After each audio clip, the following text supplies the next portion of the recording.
This video is long overdue. Finally, I've made one on Ricci.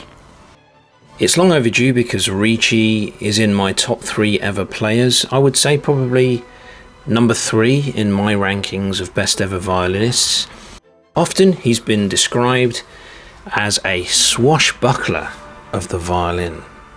I have made a video on Ricci previously examining a specific episode in his life when he was in the Eastern Bloc performing, and the car he was travelling into the concert hall knocked a guy off his bike in the snow.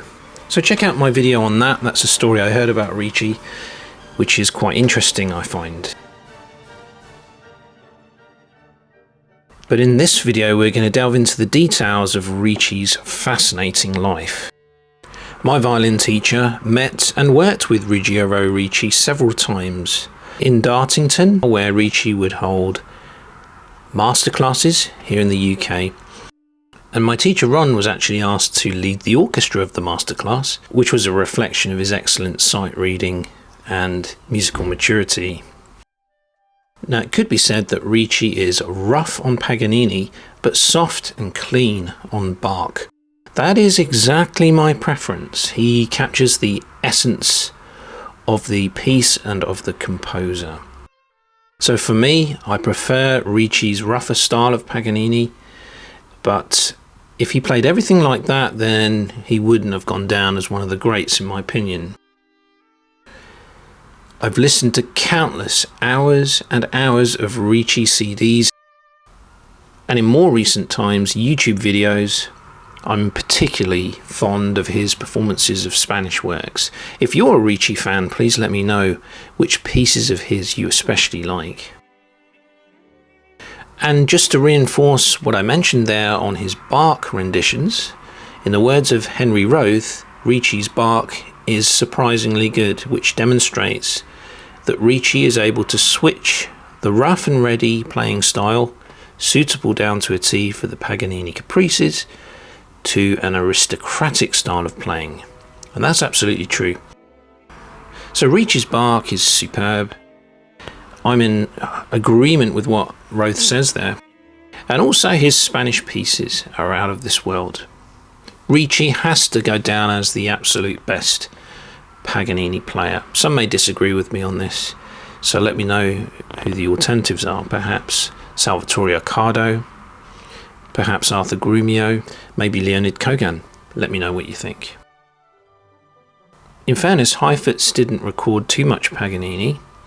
As I said, I prefer Ricci's style though, comparing with the few Paganini pieces that Heifetz did actually record. But I would say that the young Heifetz absolutely owns the Moto Perpetuo by virtue of its speed, clean delivery and climactic end.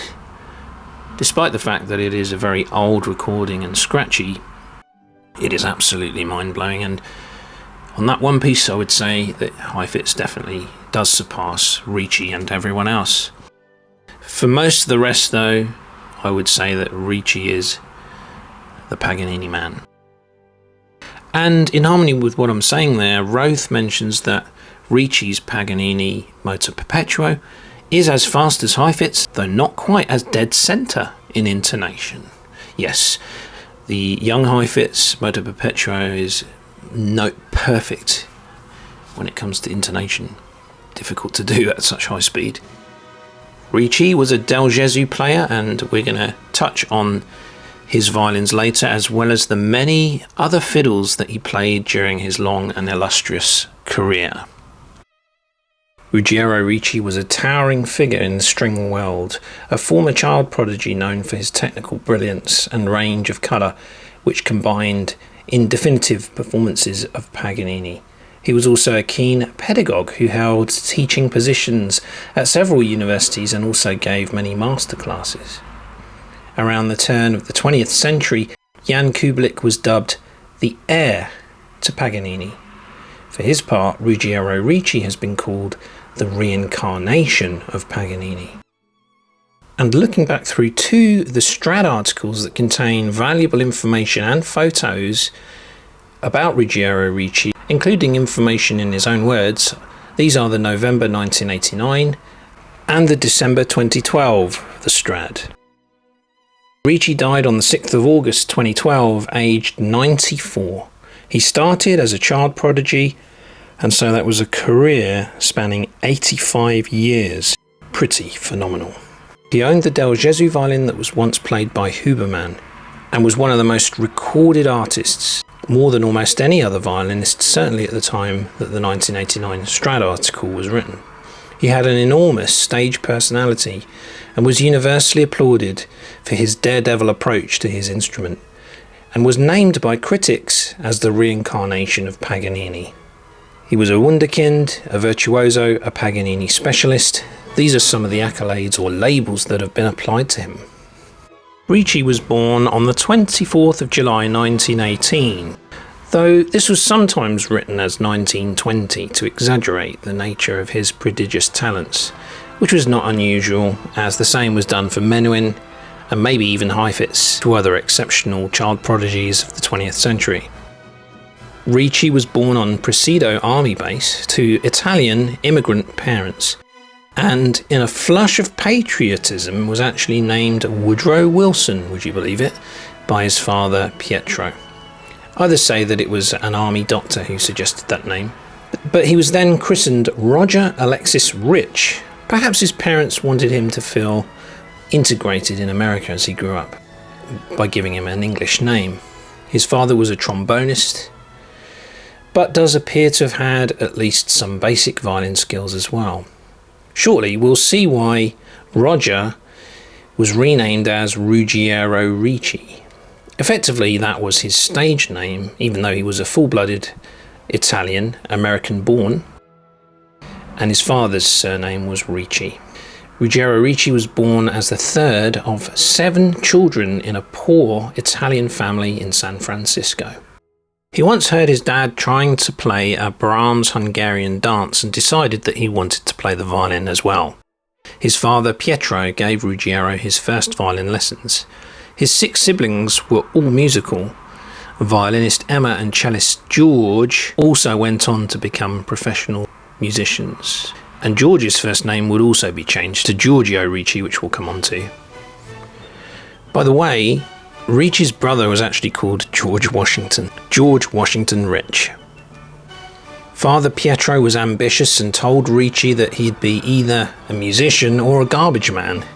As a young boy, he practiced 5 hours per day or more. His debut came at age 10. He looked 6 and was announced as age 8. But music aside, Ricci was a lonely child and used to play 8 different kinds of solitaire, as you can see from the picture here. Both Menuhin and he made sensational appearances in the same town in San Francisco. Ricci's performing career began in the 1920s, and another prodigy of the time was Guila Bustapo, and yet another was young conductor Piero Gamba. In Ricci's own words, there was a crop of prodigies around about that time. Piano was in fact Ricci's first love, but his father was set on him becoming a violinist. And we can be thankful to his father for that. By the age of 7, Ricci was already winning prizes, and Louis Persinger took him on fully as a pupil.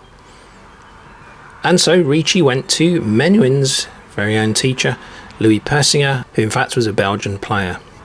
He was taken to play for Louis Persinger around age 8, and it is said that Ruggiero's audition piece was the Bluebells of Scotland. And so began a gruelling regimen of 5 to 6 hours practice a day, but this worked wonders for the gifted youngster. Concurrently, he spent several more hours a day with a private tutor for general education purposes. By virtue of incessant practice, the lad progressed rapidly, but initially Persinger placed him in the charge of his assistant Elizabeth Lackey. With her kind guidance, together with Persinger's pedagogical expertise, Ruggiero was making tremendous progress. Bizarrely, in 1928, Ricci's father Pietro appointed Miss Lackey the boy's legal guardian. That same year, the 10-year-old made his debut at San Francisco's Scottish Rite Hall, with Persinger at the piano playing a $30 3/4 size violin. His program featured the Mendelssohn Concerto and difficult pieces by Vieuxtemps, Wieniawski and Saint-Saëns. The audience and critical response was sensational. Only about 2 years after the phenomenal success of Persinger's other star pupil, Menuhin, lightning had struck again. Here was yet another bona fide, world-class prodigy. Teacher Persinger was in vogue at the time and had a number of prodigies as students. He was of the Franco-Belgian school. And it's interesting that in conversation with my teacher, Ron, Ruggiero Ricci had an interesting theory around how the distinct schools of violin playing disappeared, and he puts that down to the advent of air travel, because prior to that, travel between locations by boat was far, far slower. But with air travel, all the schools of violin playing kind of got mixed up. I also think that it could be down to the exodus of violin teachers from Russia and Europe due to the Bolsheviks and the Nazis that ultimately ended up in America, and thus a melting pot of styles of teaching took place in the 20th century. According to Ruggiero Ricci, Louis Persinger was a terrific chamber player who had played with Nikisch. Nikisch, of course, the conductor who conducted the young Heifetz in Berlin. He was ideally suited to students who had a flair for the fiddle. It was Persinger's assistant Beth Lackey who had Ruggiero Ricci revert professionally to his father's surname Ricci and take the Italian first name Ruggiero, and his brother George became Giorgio. Later, Ruggiero and Giorgio Ricci would record the Brahms double together. On the 29th of October 1929, Ricci performed the Mendelssohn Concerto at Mecca Auditorium in New York to rapturous reviews. According to critics, the boy had something to say with his violin. Then, on the 29th of November 1929, just a month or so following the Wall Street crash, came his Carnegie Hall debut. So by age 12, Ricci was already playing Vieuxtemps, Saint-Saëns, Beethoven, Mozart, Mendelssohn. Fritz Kreisler and Jacques Thibault were at one time touring the West Coast when Persinger arranged for Ricci to play for them. Apparently, Kreisler picked Ricci up in his arms and complimented him glowingly on his playing. And then Kreisler went on to suggest that the young Ricci be sent to Georg Kulenkampff in Germany, which Ricci himself, in reflecting back, seemed surprised about. He wondered why Kreisler didn't send him to Karl Flesch. And maybe it was because Karl Flesch had a tendency to criticise everyone. At age 11, Kreisler had already declared him a genius. So speaking little or no German, Ricci went off to Kulenkampff in Berlin. And he mentions that Kulenkampff had no glissando and no schmaltz. He also reveals that this German school has disappeared, likely due to the Jewish talent fleeing Germany. But Ricci does mention Adolf Busch as a real representative of the old German school. Ricci then went on to Michel Piastro, who himself was a student of Leopold Auer. And then Ricci went to another Auer student, Paul Stasovich, in Norway.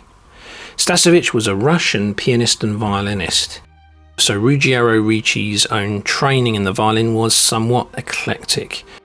He was exposed to the Franco-Belgian, German and Russian schools of playing. And also remember, he was of Italian heritage, so that's quite a mixture. But what Ricci says himself is really important is for a violinist to get to the stage where he or she thinks for themselves.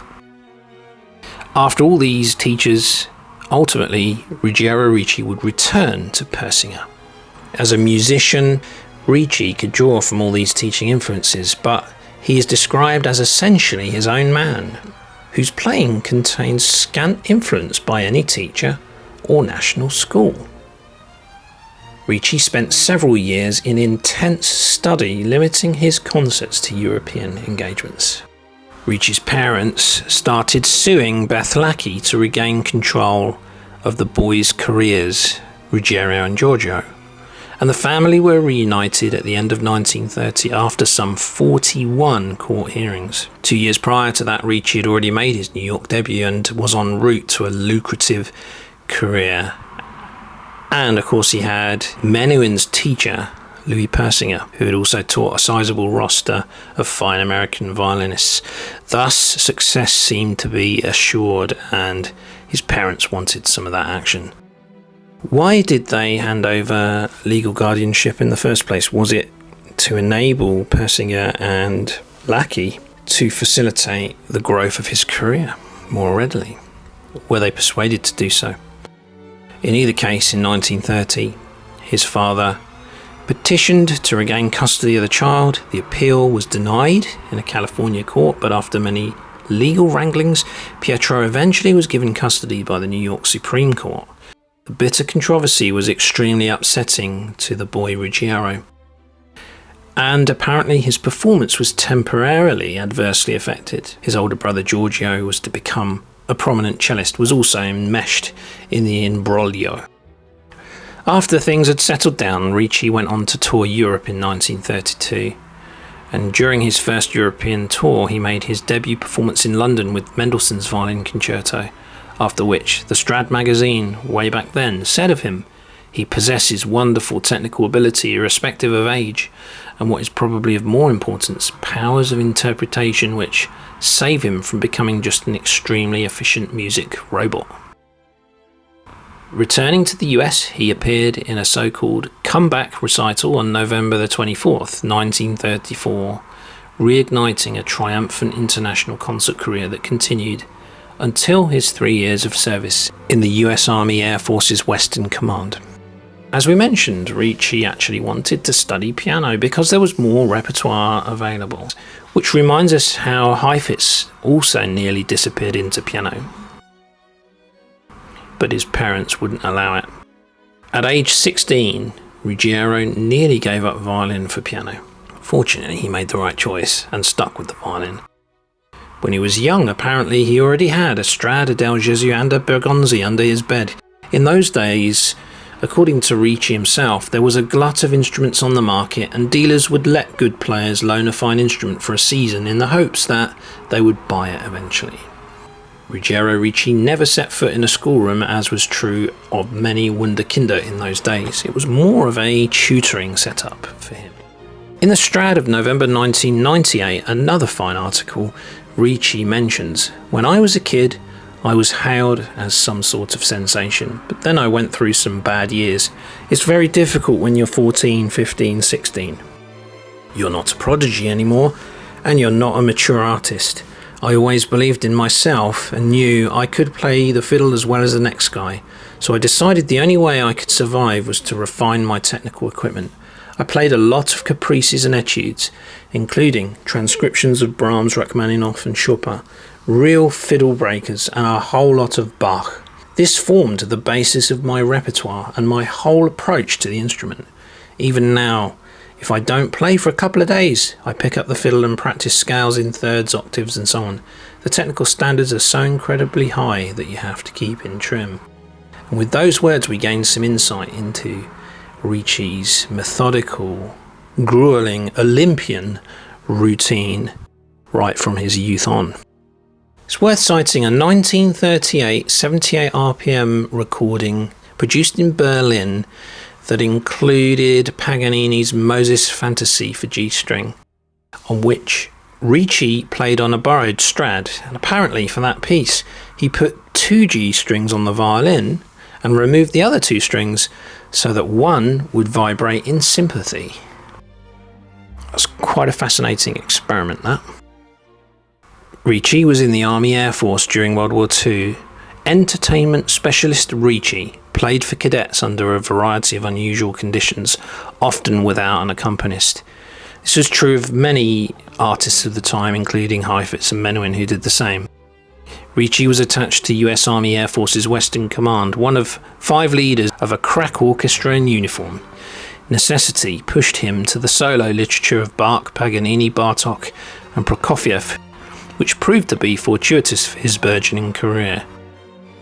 And Ricci would find a niche in the performance market, so to speak, which we'll come on to, based on that solo repertoire. Ricci had, of course, played a lot of Paganini as a kid, and so was building on it. But in his time in the army, he also played jazz and commercial type music. His service began in 1942 and he was stationed in Santa Ana, California, and appeared frequently at army camps as soloist with the top-notch Air Force Orchestra, which included many of America's finest draft-age musicians. When Ricci came out of the army, he gave a solo recital in New York and also gave weekly radio recitals for NBC. Menuhin had just appeared in the film The Magic Bow, and so Paganini had become somewhat popular with the public. In the November 1989 Strad magazine, Ricci relates, "Of course, when I was a kid, I was trying to prove I could play more fiddle than the next guy, and so I played quite a bit of Paganini. When I got out of the army and gave a solo recital in New York, which was a considerable rarity at that time, it was a way of attracting attention. It's very hard to construct a program for a big city. You need something different. It's all been done, and if you do something that's not commonly done, chances are it's a weak work. And so I became a Paganini specialist." In 1946, Ricci gave an unaccompanied violin recital at Town Hall in New York on the 21st of November, playing Stamitz, Kreisler, Study on a Chorale, Bach, Isai, Hindemith, Wieniawski, and some Paganini caprices, as well as Kreisler, Recitavo and Scherzo Caprice. Mischa Elman had told him he was crazy to embark on this solo-style recital. Nevertheless, Ricci triumphed. Thereafter, he repeated the same pattern all over the world. Fun fact, Ruggiero Ricci had a party trick. He used to play Moto Perpetuo backwards. And he was described as playing caprices with wizardry and devilry. In 1947, Ruggiero Ricci recorded the complete Paganini caprices. He wasn't the first to record them all, but he was the first to record them unaccompanied, and this he did with superb and polished execution. Ossi Renardi had recorded them before him, but with piano accompaniment based on Schumann's accompaniment, which is not so highly praised necessarily, and also apparently the Ossi Renardi caprices are full of cuts. By 1989, Ricci had recorded the caprices 4 times, but for the 5th recording of the caprices, Ricci actually played them on the Il Canone violin, which was Niccolo Paganini's own Del Gesù instrument. On one of the recordings, apparently, Ricci recorded 6 caprices in a row without stopping. I think he must have known them backwards in his sleep.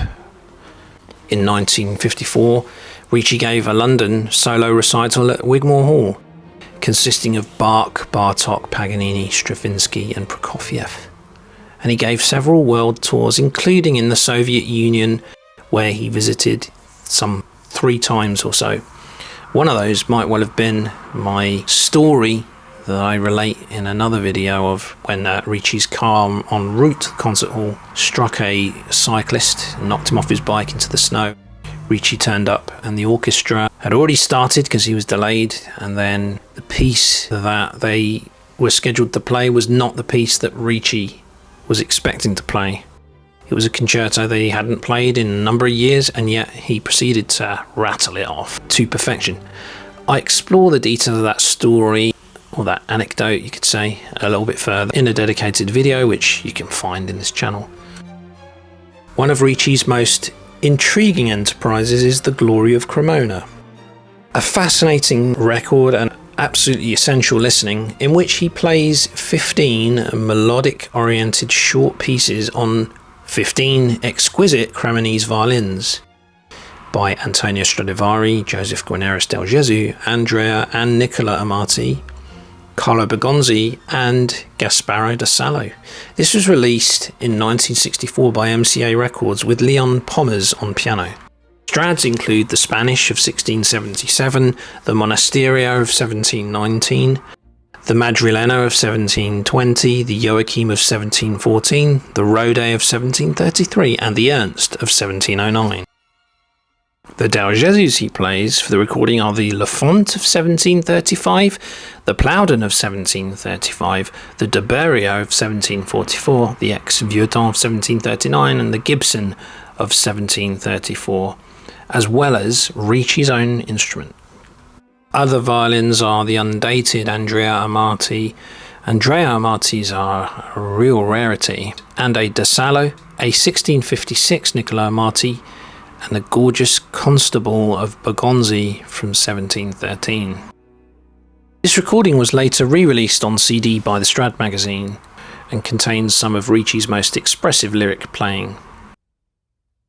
Noteworthy are Hubei's Violin Maker of Cremona, played on the De Berio, Tchaikovsky's Melody, played on the Lafont, the Brahms Joachim Hungarian Dance No. 20, played on the Joachim, obviously, the Kabalevsky's Improvisation, played on the Spanish, the Mozart Friedberg Adagio, played on the Plowden, the Brahms Joachim Hungarian Dance No. 19, played on the Gibson, and Handel's Larghetto, played on the Madrileno.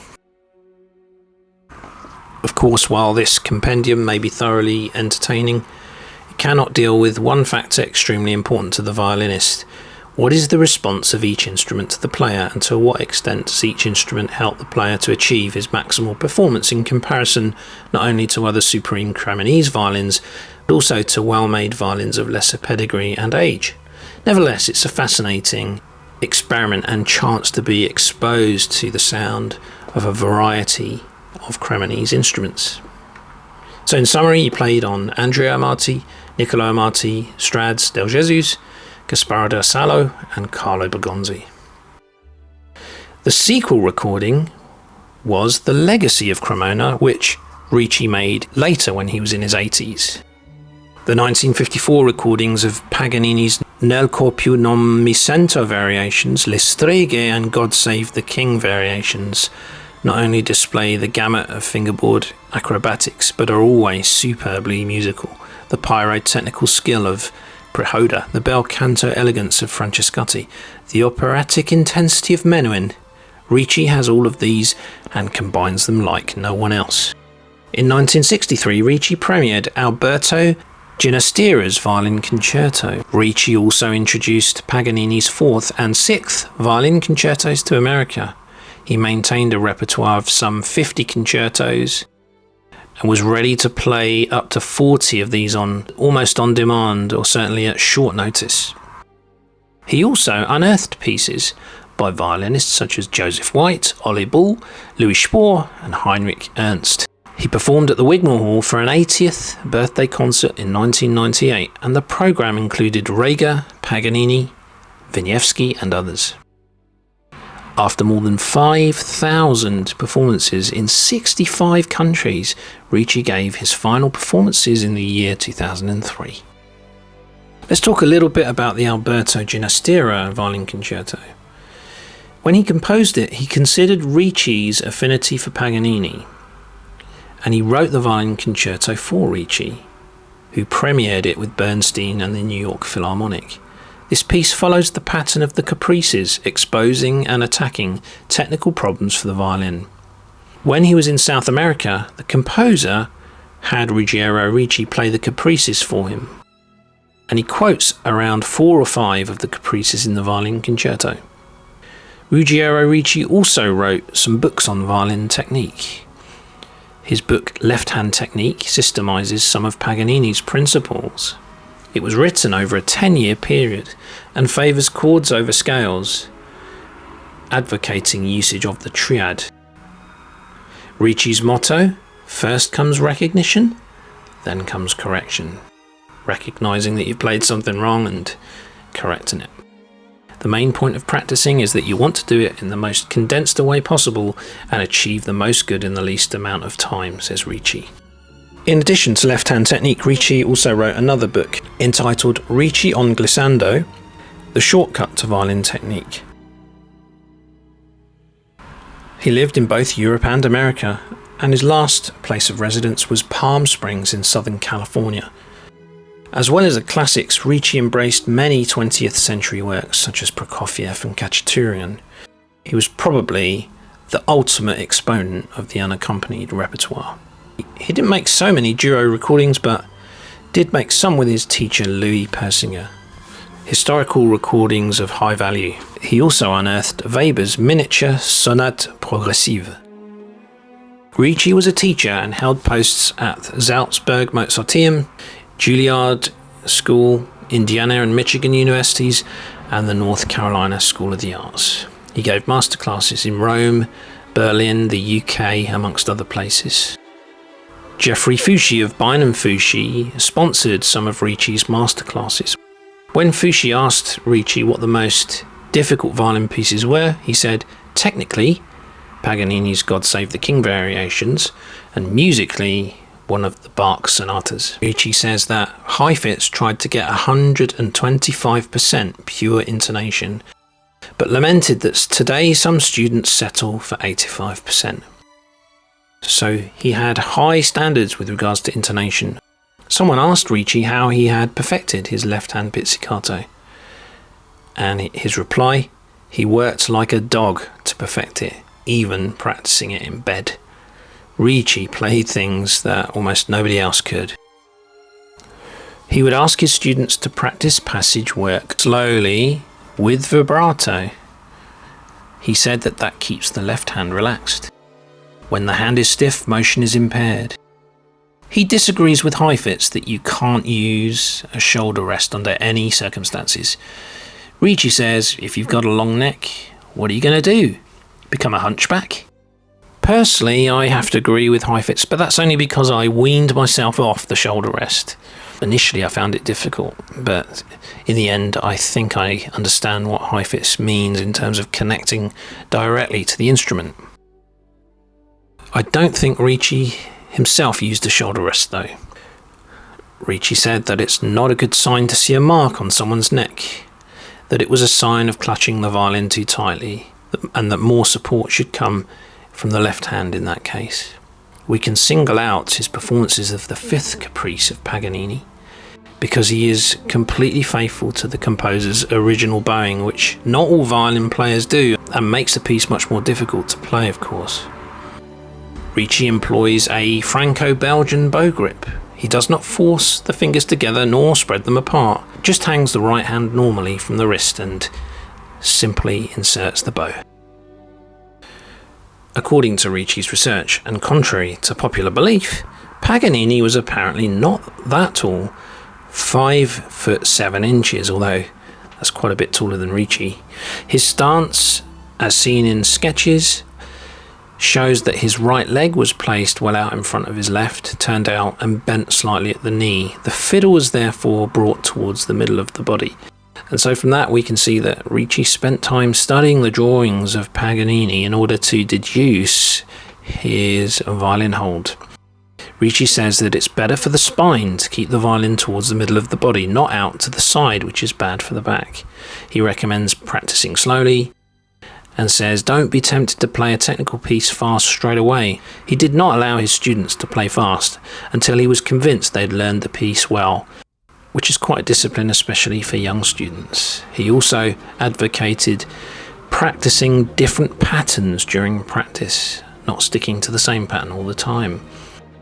He said practice slowly to avoid wrong notes and wrong rhythms or out of time sloppy work. Later, you can play more freely, but in the beginning, check yourself against a metronome. Play Baroque and classical pieces first, before tackling Ravel, Zigan or Tchaikovsky. Get discipline from the classical literature. The romantic pieces give too much freedom. A very interesting approach by the great maestro. According to Tully Potter in the Strad magazine, the roughness that you can sometimes hear on Ricci's playing is down to a good deal of bow hair. Like Milstein, Ricci has sometimes practiced difficult passages from piano works to aid in extending his technical skills. Ricci also gave masterclasses in Los Angeles under the auspices of the Jascha Heifetz Society. His staccato has been described as exemplary, as has his spiccato. Ricci played a lot of Sarasate, and in my opinion is very good at it. In later years he liked to record a whole piece or movement in a single take, and so he both began and ended his studio career with unedited performances. Ricci played virtually everything by Paganini. That's why he's been termed a Paganini specialist, even though he was often irked by being seen as that only. He often played Paganini variations as encores, which always brought a storm of applause. To play those pieces as encores, you have to have Olympian level stamina. His repertoire was stupendously huge and perhaps unmatched by any other violinist. Let's come on to his violins. Ricci borrowed his first Strad in 1929. He played the Duc de Compiègne del Jésus. He had the privilege of playing on the Il Canoni. Leonid Kogan once said to him that there's a devil in that violin. I've had the privilege of seeing it in person in Genoa, which was a wonderful experience in 2024. Ricci describes having to work hard to produce a sound on the Il Canoni with difficult D and G strings, but says that once it was warmed up, it was probably the greatest instrument he ever played on. He also tried Violins bow that is kept along with the Il Canoni in the Palazzo d'Ariatusi with the Canoni. This bow belonged to Sivori, Paganini's pupil, but in the end, when he recorded the caprices on the Il Canoni, he reverted to using his own preferred bow, a Peccat. Apparently Ricci during his lifetime played on hundreds of Strads and Del Jesus. I wonder if he holds the record there, not counting violin dealers. The Gibson Del Jesus was of course his main instrument from 1957 onwards. So overall he's definitely in the Del Jesus camp. Ricci also owned a copy of his Gibson Del Jesus by Curtin and Alf. And he owned violins by Luis Bellini, David Bagg and Sam Zygmuntowicz. His favourite bow for almost 40 years was a Peccat. Here are some 20th century concertos that Ricci has performed. Ginastera, Jacques Dalcroze, Menotti, Liszt, Respighi, the rediscovered Schumann, Goer, Verhoeff, Zimmermann and von Einem, as well as little-known compositions of Weber, Spohr, Bull, Pizzetti, Vexi, Sibelius, Paganini, Saint-Lubin and Arnold's. Here are some standout concerto recordings by Ricci according to Henry Roth. The Tchaikovsky with the London Symphony and Sir Malcolm Sargent in 1961. The Dvorak, Mendelssohn and Bruck, both with Pierino Gamba and the London Symphony. The Goldmark, with Louis de Fromet and the orchestra of Radio Luxembourg.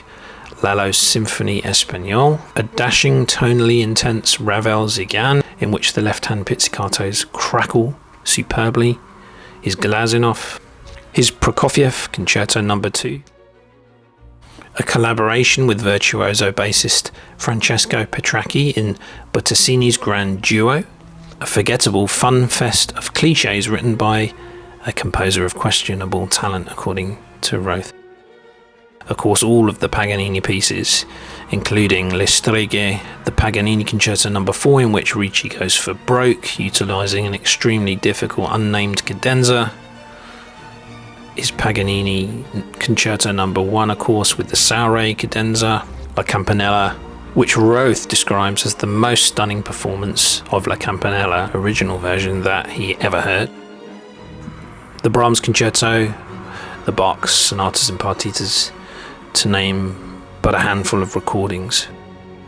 And of course he gave many noteworthy violin virtuoso showpieces, including Acheron's Hebrew Melody, Wieniawski's Scherzo Tarantelle, Vexet's Le Vent, Elgar's La Capricieuse, and Bazzini's On des Lutins, amongst many. In conclusion, Ruggiero Ricci could hold an audience spellbound, even without the aid of a piano or orchestra, just on his own in a solo performance. From around 1950 especially, he was a major presence in the musical world. He had dashing brilliance, phenomenal virtuosity, rhythmic vivacity, complemented by acute sensitivity for colour and atmosphere. Lyrical passages are marked by purity of line and touching inaffectedness. All of this is delivered with intelligent musicality. His up and down bow stiff arm staccatos are remarkable in speed and clarity. Not all violinists can manage these, but Ricci has full mastery of the technique. But it is his kamikaze attack and propulsion, his willingness to go for broke, that sets his playing of bravura type music apart from that of violinists who play this genre of composition with comparatively careful circumspection. Ricci's rendition is far more exciting than many others, and that's one reason why he's in my top 3 violinists ever. His sonorous and pervasive tone is almost always one of sinewy brilliance in all types of music, although he is ever sensitively alert to dynamic variance. This is dominated by an exceedingly fast vibrato. His playing can be tonally compelling in individual melodic statements, but while these statements may be warmly etched, they are not really calculated to touch the listener's heart maybe as much as some other violinists such as Menuhin or Heifetz. Ricci does not regularly employ expressive slides and position changes, as do such overtly sensuous violinists as Kreisler, Heifetz, Menuhin and Perlman. He does use them sparingly, though not always convincingly. One might characterise his general musical approach as fervent, but not patently amorous, nor do charm and tenderness play a significant role in his interpretative palette. Rather, he can win his audience with the sheer onslaught of his visceral force and demonic virtuosity. His energy and stamina are outstanding.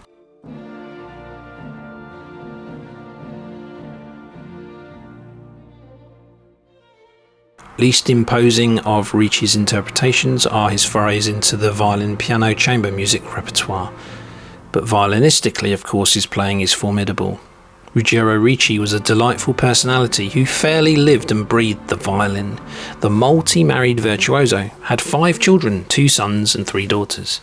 He enjoyed an active international concert career until late in life and was highly sought after as a juror for major international competitions.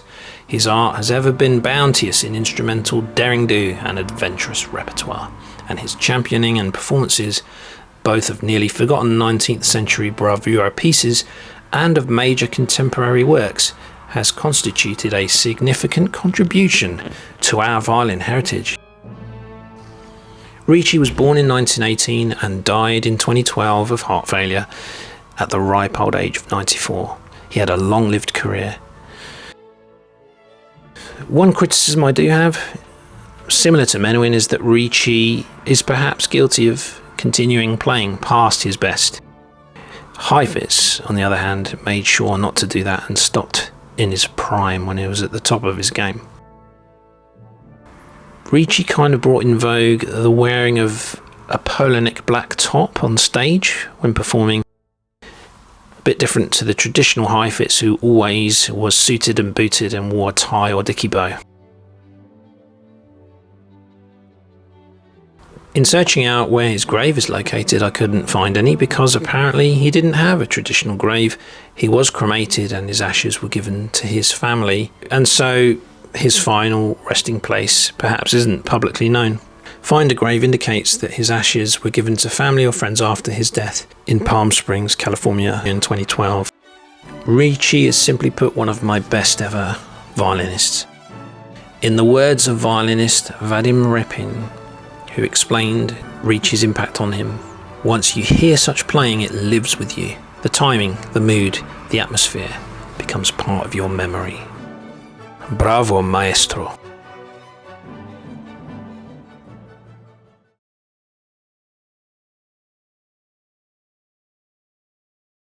Ruggiero Ricci was born in 1918 and died in 2012. He was born in San Bruno, California, the son of Italian immigrants. His brother was cellist George Ricci, who lived from 1923 to 2010. Apparently his father was a miner working in Colorado and also an amateur trombone player. His father first taught him to play the violin. Then at age 7, Ricci studied with Louis Persinger and Elizabeth Lackey. Persinger would become his piano accompanist for many recitals and recordings. Ricci gave his first public performance in 1928 at the age of 10 in San Francisco, where he played works by Wieniawski and Vieuxtemps. Around age 11, he gave his debut at Carnegie Hall. In the 1930s, Ricci studied in Berlin with Georg Kuhlenkampff, where he learned a German style of playing in the tradition of Adolf Busch. He also studied with Michel Piastro, a former Leopold Auer student, and Paul Stasovich. He served in the US Army from 1942 until 1945, where he was an entertainment specialist, similar to Heifetz.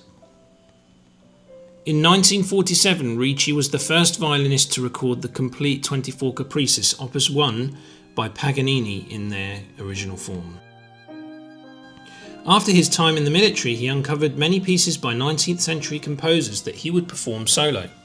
He also performed the world premieres of pieces by many contemporary composers, including the violin concertos by Gottfried von Eilem, Carlos Vierhoff, and Alberto Ginastera. Aside from performing over 6,000 concerts in 65 countries during his 70-year solo career, Ricci also made over 500 recordings on every major label. He taught violin at Indiana University, the Juilliard School, and the University of Michigan. He also taught at the University Mozarteum in Salzburg, Austria. Ricci held master classes in the United States and Europe. He wrote Left-Hand Technique, a pedagogical volume for violin published by G. Schirmer. Ricci owned many precious instruments, including the Guarneri del Gesù violin known as the ex-Bronislav Huberman of 1734, a Storioni, a Luis Bellini, a Curtin and Alf, a David Bagg, and a couple of Ragazzi. He played on September the 18th, 1997, his fourth recording of the Paganini Caprices on Paganini's own Guarneri Il Canoni, on loan to him by the city of Genoa, Italy. Ricci died of heart failure in August 2012 at his home in Palm Springs, California, aged 94.